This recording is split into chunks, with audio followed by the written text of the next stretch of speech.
What's up, everybody? Matt Maran here for another weekly update. So there's lots of news to go over here this week. Some good, some bad. There's all kinds of interesting stuff all the way through the video here, so be sure to stay tuned for the whole thing, and let's get right down into it here. So first off, we have some new info about Infiniti's future direction, and this comes thanks to Automotive News, who recently sat down with one of Infiniti's chairmen, who laid out the plans for the next few years here. So he said that by next summer, Infiniti will have decided on a new corporate face to influence the design of all models going forward, and then the first new model to actually be arriving will be a new QX80 due around late 2023 or early 2024, and he said it'll get enhanced performance beyond the Armada to further distance itself from the Armada, which sounds to me like it's still going to have the same very dated bones as the current Armada, which got a little bit of a refresh here last year but still is also very old. So that'll be interesting if that's what they're planning on doing there. But apparently the old QX80 is still selling really well. So it's one of those things like, you know, the old Toyotas, if it's not broke, don't fix it, I guess. So, have obviously everything else will be fresh, but we'll just, probably have those old bones, I guess. Around that time, they also plan to introduce a new look and feel for their dealerships, including even having unique scents in the dealerships. After that will come an electric sedan to replace the Q50 in 2025. So anyone hoping for a new gas-powered Infiniti sports sedan, sounds like it's going to be electric, and so Q50's it. So if you want something gas-powered Infiniti, from sports sedan standpoint, that's just go get one of those right now. You probably get a great deal on one still. Yeah, that's it. And then they'll go electric, and then an electric crossover will be coming after that at some point. He also said an electric entry-level crossover and a larger electric coupe crossover could be in the plans as well down the road. And then he said their plan is for steady, sustainable growth and not chasing sales numbers. So, they recently did become profitable again, Infiniti, so that's good. And so now they just got to come out with some new products, and hopefully that will, help to further drive their, improvement here. But one Nissan vehicle that was hoping to have better sales was the Nissan Titan, and as a result, it might be going away. So, in another report from Automotive News here, they have a source claiming that the Titan will be discontinued as soon as 2024 or 2025. So this isn't happening tomorrow or anything. Got a couple more years to buy a Titan if you want one. But yeah, it's just going to be discontinued supposedly due to low sales. Now, this hasn't been confirmed officially or anything. So, stay tuned for that official word. If it does come, it probably isn't going to be for a few more years. But it also could last a little longer than 2024 or 2025, depending on if, there is an uptick in sales or Nissan finds some other justification to keep it around. But it just sounds like it's safe to say at least that it's not going to be getting a new generation. So once again, if you want a full-size Nissan pickup truck, go get a Titan now, because it's not going to get any better, any newer, I don't think, from this point on. So, that's it as far as that goes. They're just going to have the Frontier after that, which, obviously just got overhauled last year here. And so that will, be able to lead the torch for Nissan with their trucks and be the only truck offering here in the States going forward, once that officially happens with the Titan. But again, nothing confirmed just yet. But for some other new stuff that's coming, Hyundai has revealed the Ioniq 6 this week. And so, unfortunately, we only see the exterior and interior here, so we'll have to wait on the mechanical details until July when this debuts at the Busan Motor Show. Regardless, though, it looks pretty cool and pretty close to the Prophecy concept, too, which is admirable. So the black strip running across the front end is the only thing that looks a little odd to me, and the proportions are also a little out of the ordinary, but I think the back looks pretty good. To me, it strikes me as like a modern Saab 900 Turbo, but I've seen some other people commenting on how it looks like various other vehicles as well, and but I just think, having that little bit of a double wing there, with a very high mounted brake light and all that, it kind of just gives me those Saab 900 vibes a little bit. But the design and shape, it is all functional, by the way. That is aimed at maximizing aerodynamic efficiency, with Hyundai claiming a 0.21 drag coefficient with the camera side mirrors, which will probably be only available in Asia and in Europe. But if they did get that in the States here, it'd be one of the first vehicles that did.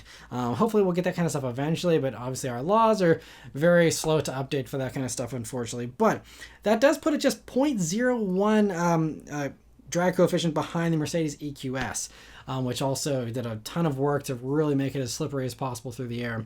And it's impressive, but Because of this, you should be expecting, some better range numbers than the Ioniq 5, which it is most likely based on mechanically. So expect the same battery packs, same electric motors, same horsepower most likely, but hopefully we'll have better range because of this much better shape than the Ioniq. So that's something that should be a nice improvement. Inside, you can see it gets screens, steering wheel, and HVAC controls from the Ioniq 5, but does have a narrow center console similar to what you see on a Porsche Taycan. The window controls are in there too, because I suppose they did not want to have any switchgear in the doors other than the door handles there. So that's a cool little switch. And we don't get a look at the back seat just yet, but it'll most likely be tighter than the Ioniq 5. I think that's pretty safe to say. Same goes for the trunk, which will, looks like it's going to be pretty small. If that is something that's a little bit of a bummer to you, there's some news here. So in an interview that Auto Express did, Hyundai's chief designer asked if a hatchback was considered instead of the traditional trunk you see there. And he told them, the chief designer said, "I can make a great hatchback out of that, a shooting brake." So we know how, Hyundai and especially Genesis love shooting brakes. We just had the beautiful shooting brake concept. They debuted not too long ago. We also know the G70 shooting brake is a thing, at least for Europe. And so, I think that especially if they're trying to make this essentially a cheaper Taycan, I mean, even the center console in the interior kind of mimicking that, what would be the next logical step? Do the other variants of the Taycan, meaning, have a slightly lifted, wagon version or even just a regular wagon version. Sounds like that could be in the cards here, at least possibly for Europe. Because again, Auto Express is, European, British, publication. So maybe it'll be something, just for them. We'll see, but hopefully they send it here as well. And then beyond that here, also Hyundai's designer, he was really in an open mood, which is very refreshing and just really cool. And so he also added, completely unprovoked it seems, that he said that the Ioniq 6 would make a great performance model. Just threw that out there. I mean, it wasn't a stretch. I mean, you can pretty much predict the next lineup of Ns here. We already seen the Ioniq 5N that's been spied running around, and that'll most likely use the same exact powertrain that we already saw in the Kia EV6 GT last year, meaning 577 horsepower, 546 pound-feet of torque, and even in the EV6, it does like a 3.5 seconds 0 to 60. So the Ioniq 5 should be, around the same, but then, if they just transplant this thing into the, Ioniq 6 here, better aerodynamics, maybe even a little bit lighter, lower, whatever, but it's going to handle better and, potentially be even a little bit faster. And that should make for a very fun sports sedan. I mean, that is some legit numbers. You're talking about almost 600 horsepower. We're talking M5 rivaling performance out of this thing. Very, very impressive, and it'll be a great competitor also for the Tesla Model 3 performance and stuff like that. So yeah, very cool that they kind of admitted that kind of stuff is most likely happening as well, even though we probably already figured that, but it's still cool to get that openness. And so anyway, yeah, let me know what you think about the Ioniq 6 in the comments below. Kia has also this week revealed the 2024 Kia Seltos, so I'm not sure how long are we going to be waiting for this one, but it's interestingly a 2024, not a 2023. Anyway, you can only see the exterior and interior once again. Hyundai, Genesis, Kia love doing this thing where they never tell you the mechanical stuff till a few weeks later. But it gets new headlights combined with a reworked grille that lowers the LED light bar, but still doesn't manage to connect to the middle. It's like, I don't get the whole not connecting in the middle. It kind of made sense on the pre-refresh Seltos because there was a Kia badge in the middle, but now there's nothing to get in the way. So it's like they deliberately were just like, yep, let's just leave that last inch or two and just not connect it. I don't know why that kind of irks me a little bit, but hey, I guess they're going for a unique, lightning signature or something.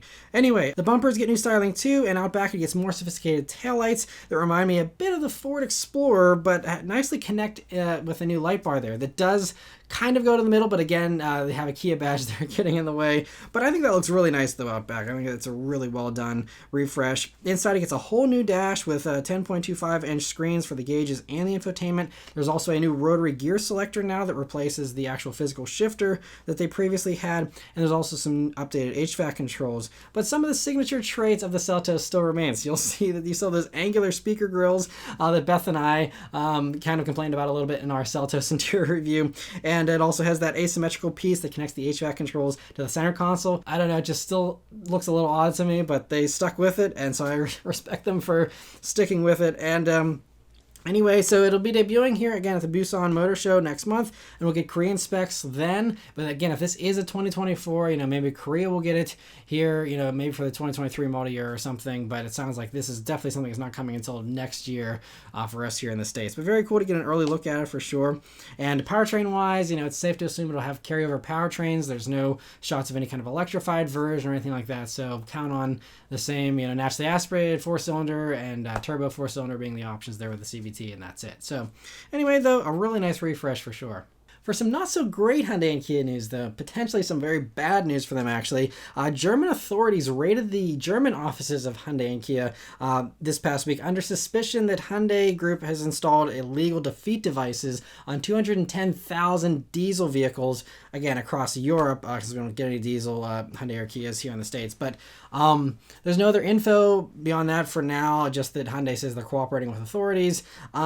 But this could put them in a similar predicament to Volkswagen. I believe Volkswagen's scale is much larger, but the same kind of thing. Obviously, because it'd be less vehicles, I'm assuming, the result of this will be, less than the Volkswagen thing. But not good news for Hyundai and Kia, so we'll see how that develops, but interesting to hear that. Speaking of Volkswagen, though, they debuted their own electric sedan this week, the ID.Aero. So it's just a concept, but should be pretty close to the production sedan that's coming next year, because they say it'll be entering production next year, so this isn't...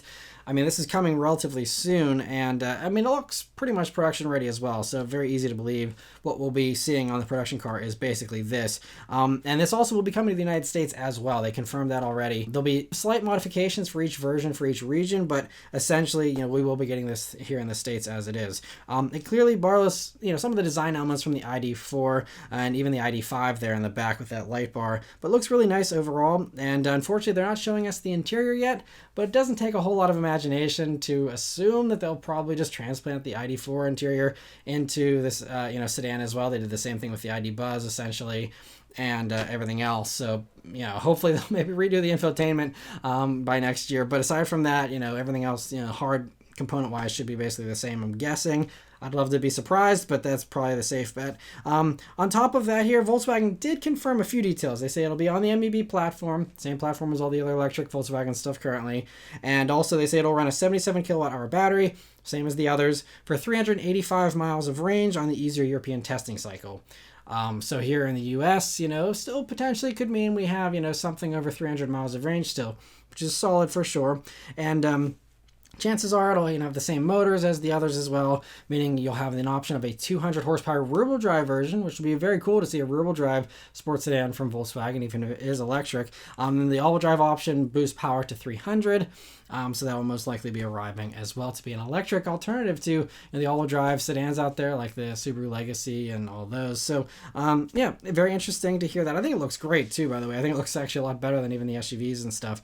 And so cool to see that. And recently here, Bentley has been rolling out like a new trim or special edition of something every single week, basically. And they continue that tradition. This week we have the Continental GT Mulliner, which essentially brings back the W12 for the regular Continental GT, which was phased out a couple of years ago.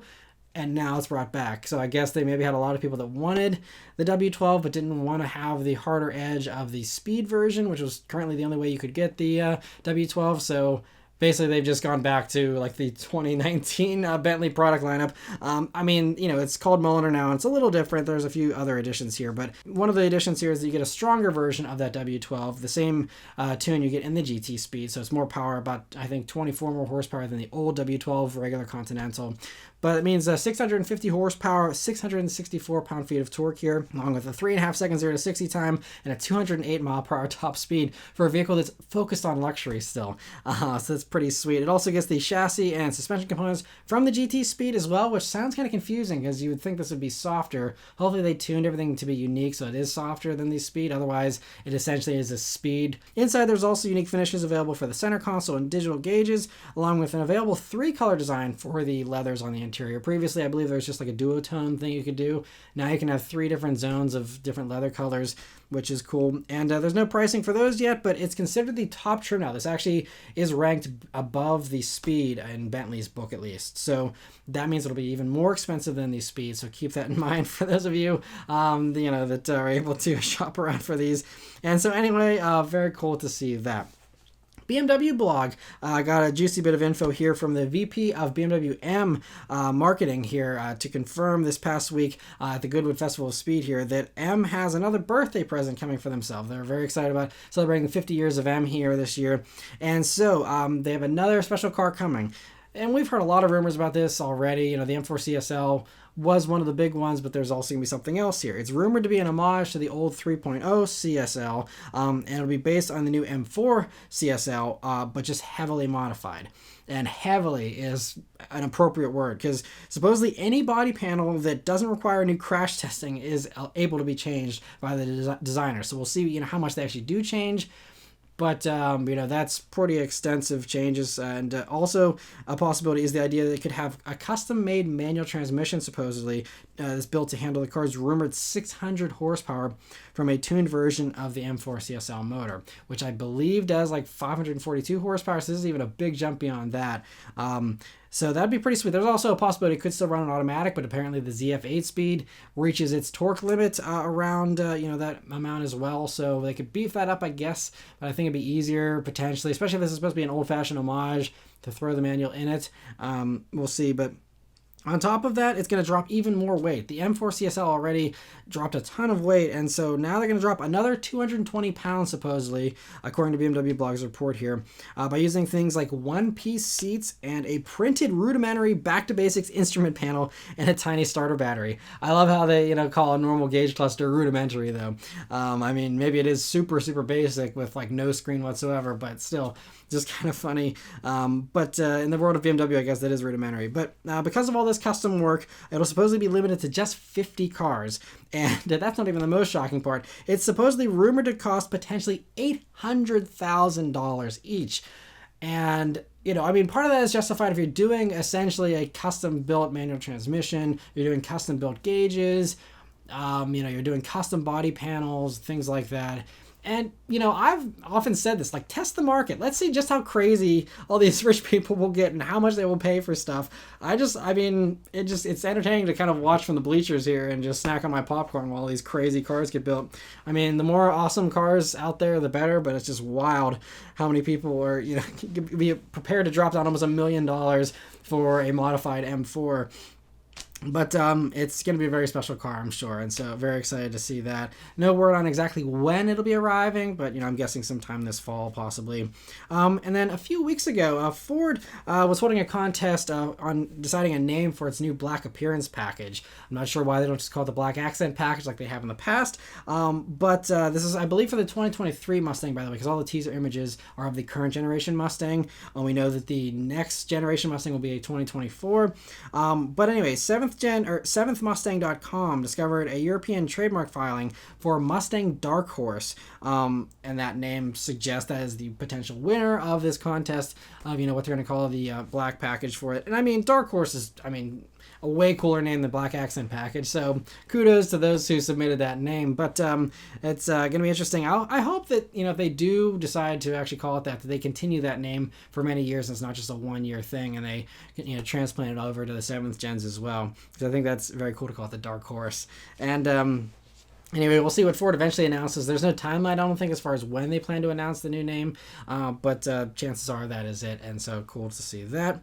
For another special edition from Ford here, they revealed the 2023 F-150 Heritage Edition to celebrate 75 years of F-Series trucks. And so the biggest differentiator here is the two-tone paint options, meant as a throwback to the trucks from the 70s and the 80s. And it's quite extensive, covering not just the roof, but also the lower part of the body there, the bumpers, all that. Unfortunately, though, there's no actual colors from the past available, which seems like a huge oversight. Like, I know the F-150 plans, they probably can't deviate too much, but it would be really cool, even just like one heritage color. Throw out, like, you know, I don't know, like a desert gold color, you know, that harkens back to the 70s and 80s or something, you know, would have been nice instead of just the usual F-150 colors here.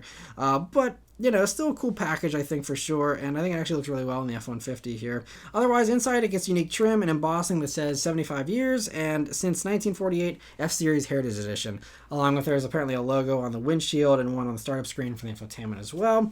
And they're available to order starting in mid-July, and they'll be starting production here this fall, so cool to see that. Cadillac has teased a new track edition of the CT4V Blackwing this week on their Instagram. And so you can see it shows a front lip with the IMSA logo on it to celebrate Cadillac's IMSA victories, along with graphics on the doors and hood, and apparently the option for red mirror caps. And Cadillac says the full reveal of that will be coming in July.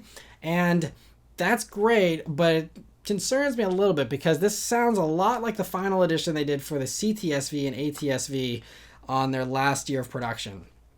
I really hope that the CT4V Blackwing and the CT5V Blackwing are more than 2-year models. But clearly, I mean, these things, pretty sure they're sold out anyway. But if you're someone who's on the fence or you're waiting to order, I wouldn't wait. Get one while you can before they, out of the blue, announce they're going to, end them. I mean, thankfully, and this has kind of confirmed, we will see a 2023. I think that was probably already assumed, but, at least we have 2 model years. But beyond that, I don't know. I mean, they're not calling it a final edition. It's just called the track edition. But, obviously this kind of stuff isn't going to last forever either. So another one of those things, live in the moment. If you can enjoy this stuff now, go for it. And so anyway, but cool to hear about that special edition coming. We also get an early look at the new version of the Toyota GR GT3 car this week. So this is thanks to some patent images that were posted here on the European government sites. And so the concept here was shown at the beginning of the year with a huge rear wing on it and a little bit of a different look here than what we're seeing now. And that was definitely a race car. It was not, teasing any kind of production thing. And this car has several tweaks, to the front end and the back end. Especially the back end looks a lot like the LFA. It looks great, but it still looks very much like a race car. Some are suggesting this could preview a production car, and if it does, it only does so loosely. What the patent images you're seeing here are definitely still a race car. I mean, this thing has center lock wheels, side pipes, hood pins. It's also incredibly low. I mean, there's no way this is a production vehicle. So, if this is going to be produced, it's only going to be a homologation special. And so maybe that's what we're seeing here is just, whatever the minimum amount of cars they need to build is in order to race this thing in GT3, they'll maybe build those. But that's it. This is not going to be some kind of sports car that's even built in the hundreds, I don't think, or thousands, for sure. So, don't get too excited if you see the same and you're excited about buying a race car for the road. Not going to happen, I don't think, unless, again, you're very well off and you can afford one of, however many dozen of these things they build, if that. But it looks fantastic, I got to say, for sure. And TRD's president did say that the next generation Lexus RC, which they confirmed is happening, which is surprising considering, two-doors aren't very hot these days, and it's not like the RC sells a ton or anything, but they're doing a new one. That's awesome, and they said that it could take styling cues from this concept we're seeing here.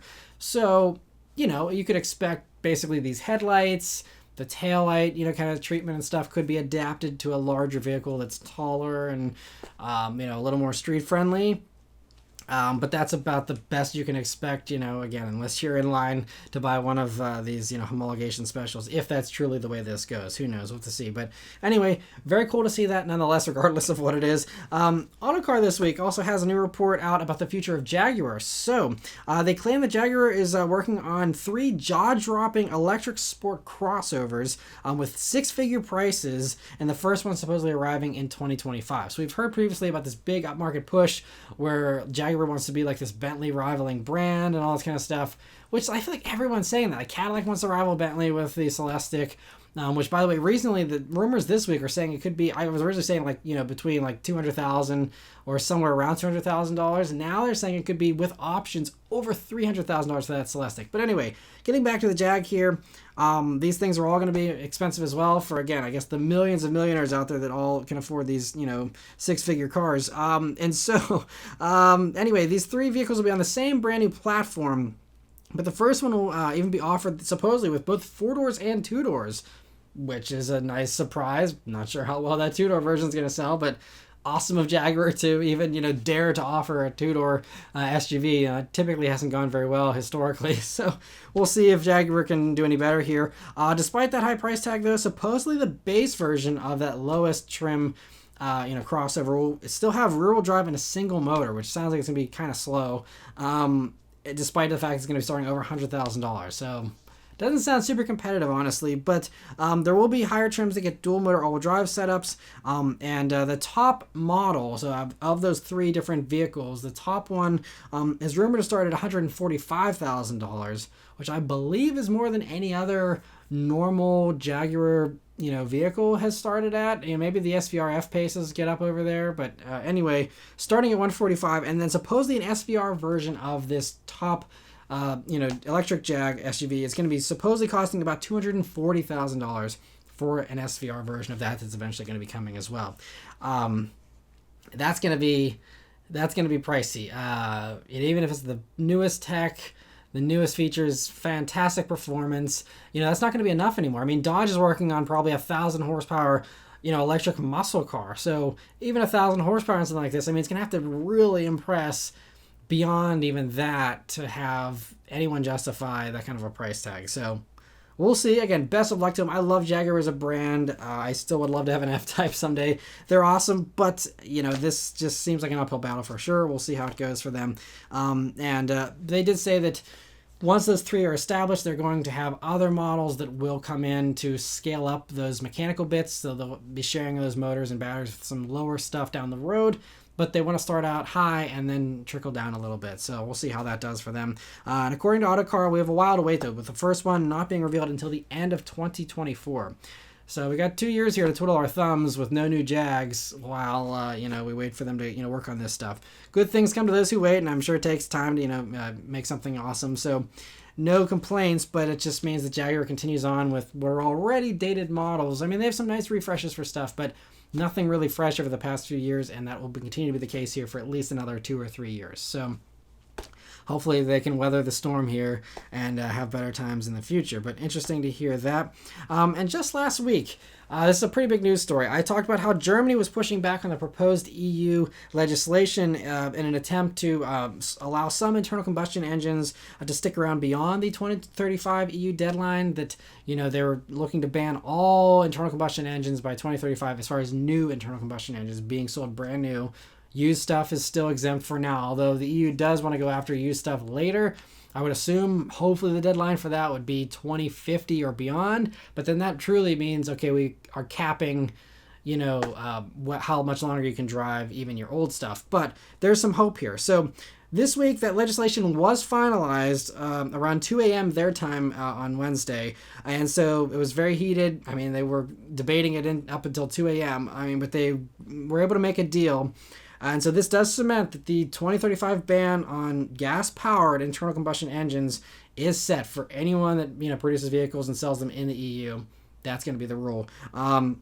Thanks to Germany, though, there is a new compromise in this legislation that also went through and is supposedly law now. So their compromise is that the internal combustion-powered cars can be sold after 2035 if they're using carbon-neutral fuels or e-fuels that Porsche and a few others have been developing. And Porsche already has a factory, I believe, in Chile that's working on that, already producing this e-fuel that's carbon-neutral.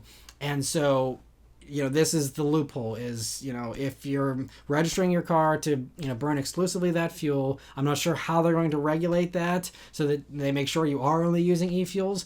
But, they're going to allow that. And I'm assuming that exemption will also apply to older stuff as well down the road so that hopefully there will be conversion kits. Supposedly the e-fuels do work with, basically, they burn the same way as anything else. So I don't think there's even any special modifications needed. So hopefully e-fuels will be the savior for those who enjoy, engines that burn things and emit sound. And so that is, some solace, so that we can still enjoy this stuff with e-fuels, which, by the way, they're ramping up that e-fuel stuff. I covered it in a previous weekly update, all the details on that factory, and they're going to have, they're going to ramp it up big time and have it so that I believe that's several, millions and millions of barrels of this stuff is going to be made, once we get later into the 2020s and stuff. So hopefully, that will, even though it will be more expensive and, harder to get undoubtedly, it's going to allow us to enjoy stuff. I'll continue to be able to drive, if I lived in Europe, be able to drive my Bullet, and still enjoy that even beyond 2035, which is good to hear, at least there's that small win there with that. So that's great. Also, Italy scored an exception in this ruling as well. So companies like Lamborghini and Ferrari now have an exemption, and other niche companies as well, delaying their need to meet the stricter emissions regulations that are ramping up up until 2035. So just because 2035 is the deadline doesn't mean that everyone else can do whatever they want until 2035. It's getting stricter and stricter every single year here to slowly phase in, so that by 2035 it's not some big switch over. It's like, okay, basically everything's already electric by 2035 anyway. So anyway, Ferrari, Lamborghini, those kind of companies are exempt from those ramping up emission standards, but by 2035 they will fall under those same standards. So 2035, it's either e-fuels or electric. Those are going to be the two options again for those in the EU. So we'll see, what happens, elsewhere in the world. But, as far as the EU goes, that's going to be the plan here. And that is set. That's not changing. That is the legislation. So I'll expect all these European car companies to really now, if they weren't fully invested before, now it's like, yep, by 2035, if we want to sell stuff on the mass market, we have to have it be completely electric, which is a big change, very wild. But the EU, they say that, European car companies are some of the ones that are on the forefront with a lot of this tech. And obviously, Volkswagen Group, BMW, all these companies, Mercedes even, they're all, really pioneering a lot of this electric stuff and already, are going in head over heels, full force into this stuff. So, they're confident that, by 2035, this won't be any kind of hardship for any of these companies. So, very, very interesting though to see that. It's a historic thing here, and so anyway, not to end on a sad note though, I have some good news here. Also from Porsche, who really they're carrying the torch here for the gas-powered enthusiasts recently. So Porsche will not only be playing a part here in saving internal combustion in general with those e-fuels, but also they'll be increasing production of the last gas-powered 718 Caymans and Boxsters to meet the rising demand for them. Supposedly demand is ramping up, and people are buying them even faster than they did a few years ago. And so in order to keep up, Porsche's adding an extra production line to a separate new factory that used to just build like Cayennes and I believe Panameras, and they're like clearing out space to build a new line in that factory to build more Boxsters and Caymans, which is awesome because that's a lot of investment for a vehicle that, by the way, is going away here in the next few years. Because Porsche did, say that they're, going to be having, the Mission R, most likely it's going to be Mission R based, that concept we saw, something like that in a production form for an electric 718 coming by 2025. Supposedly the gas ones will be sold alongside it for a little while, but don't expect that for more than a year or two after that date. And the plan is still for Porsche to have 80% of their new vehicles be electric by 2030. So it's not like they're dragging their feet on the electric thing at all, but they're just rising to meet demand and, enjoy this stuff while we can. And, that's what they're doing here. So supposedly GT4 RS production is booked up fully for the next 2 years, thanks to Porsche not limiting production, which is really refreshing considering even Toyota's limiting production of the GR Corolla. To not limit production, churn them out as fast as possible is really commendable, considering Porsche used to be playing these kind of games with holding back stuff, and now they're not. And I'm just very thankful that they're giving it their all here in the last glory years of gas powered stuff. And so yeah, just awesome that they are going to make the most of the next few years here, at least, even if they don't leave a gas-powered Cayman or Boxster in production all the way up until 2035. At least we get it for a few more years, and they're churning out as many as they can, and so that's very respectable in my opinion. So yeah, if you haven't ever got a chance to drive one, I'd highly recommend it too. I reviewed the GT4 back in 2020. Fantastic car. My buddy has the 718 GTS 4.0 version of the Cayman. Absolutely fantastic. He took me for a ride in it a few weeks ago. So much fun. They're awesome cars, and so great to see that Porsche is going to be making as many as people will buy. And so very good news to end the week in my opinion. But anyway, the last thing I do want to mention is I want to give a huge thank you to all of you who are members of the Matt Moran Motoring Club. We didn't have any new members join this week, but this week I want to recognize Vaetzi for being a member of the channel here for several months now. I really appreciate it, and I hope all of you are enjoying the perks still, and I hope you enjoy the perks of having the priority answering in the live stream this past week. It was really great to talk with some of you on there as well. And anyway, that's it for all the news this week, guys. Let me know your thoughts and all this stuff in the comments below. Thank you all very much for watching. I'll see you on the next one. Take care.